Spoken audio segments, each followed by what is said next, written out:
প্রতিদিন পুজো তো করেন, আদৌ আপনার পুজো সফল হয়?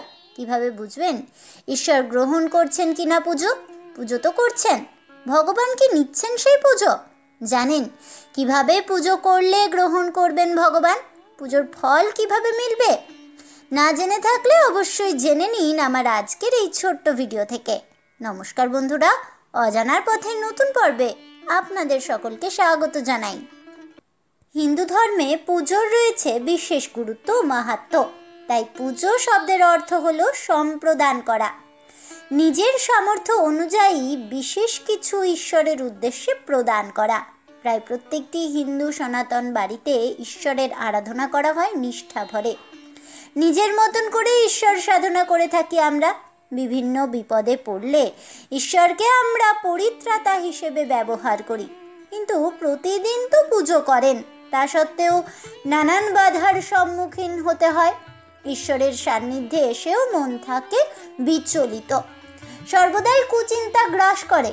তবে কি আপনার পুজো কোনোভাবেই ঈশ্বরের কাছ অবধি পৌঁছচ্ছে না? আপনি কি সাধনার দ্বারা ঈশ্বরকে প্রভাবিত করতে পারছেন না? আদৌ আপনার পুজো নিচ্ছেন তো ঠাকুর? কিভাবে বুঝবেন ওই ঐশ্বরিক সংকেত? ধর্মীয় বিশ্বাস অনুযায়ী প্রতিদিন ঈশ্বরের সাধনা করলে কয়েকটি বিশেষ সংকেত পাওয়া যায়, যার দ্বারা প্রমাণিত হয় ঈশ্বর আপনার কথা শুনছেন, আপনার পুজো গ্রহণ করছেন ঈশ্বর। ভারতীয় জ্যোতিষশাস্ত্র এবং সনাতন হিন্দু শাস্ত্রে এমনটাই বলা হয়েছে।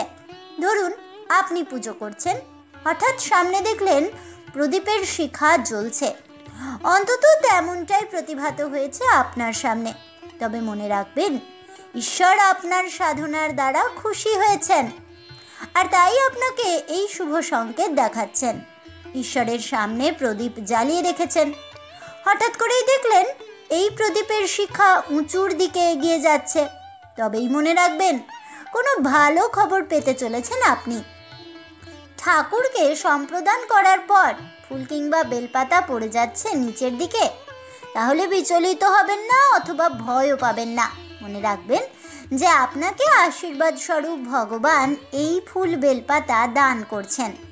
ধরুন আপনি সকালবেলায় নিষ্ঠা ভরে পুজো করছেন, হঠাৎ করেই আপনার বাড়িতে প্রবেশ করলেন কোনো ব্রাহ্মণ।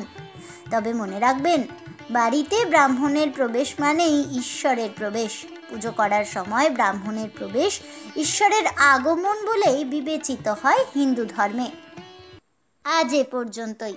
তাহলে বন্ধুরা, পুজো করার সময় কিভাবে বুঝবেন ঈশ্বরিক সংকেত, এবং কিভাবেই বা বুঝবেন আপনার পুজো ঈশ্বর গ্রহণ করছে কিনা সে সম্বন্ধে অজানা তথ্য জানতে পেরে আপনাদের কেমন লাগলো অবশ্যই আমাকে কমেন্টে জানাবেন। ভিডিওটি ভালো লেগে থাকলে লাইক শেয়ার করতে ভুলবেন না। আমার চ্যানেলের নতুন বন্ধু হয়ে থাকলে চ্যানেলটিকে সাবস্ক্রাইব করে দেবেন, পাশে থাকা বেল বাটনটি প্রেস করে রাখবেন নতুন ভিডিওর নোটিফিকেশন পাওয়ার জন্য। দেখা হচ্ছে পরের ভিডিওতে। ততক্ষণ সবাই ভালো থাকুন, সুস্থ থাকুন, আর অবশ্যই সঙ্গে থাকুন আর দেখতে থাকুন অজানার পথে।